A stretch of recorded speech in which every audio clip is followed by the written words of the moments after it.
Hello বন্ধুরা, আজকে আমি চলে এলাম এই গরমের জন্য পারফেক্ট একটা রিফ্রেশিং ড্রিঙ্ক আইটেম নিয়ে, আম পোড়া শরবত। প্রথমে আমি কাঁচা আমটাকে এইভাবে একটা ছাঁকনির মধ্যে নিয়ে খুব ভালোভাবে ওভেনের মধ্যে কিন্তু পুড়িয়ে নিয়েছি।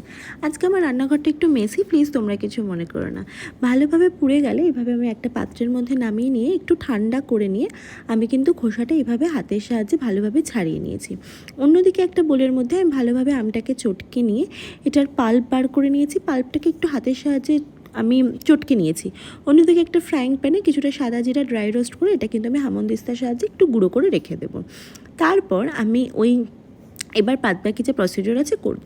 ওই পাল্পটার মধ্যে আমি কিছুটা চিনি, কিছুটা লাল লঙ্কার গুঁড়ো আর ওই ভাজা জিরের গুঁড়োটা অ্যাড করে ভালোভাবে চামচের সাহায্যে ভালোভাবে মিশিয়ে নিয়ে ঠান্ডা জল অ্যাড করেছি এটার মধ্যে। তারপর কাজ আমার কমপ্লিট। ব্যাস ভালোভাবে গ্লাসে সার্ভ করে দিলেই কিন্তু আমাদের রিফ্রেশিং ড্রিঙ্ক আইটেম আমপানা শরবত কিন্তু রেডি হয়ে যাবে।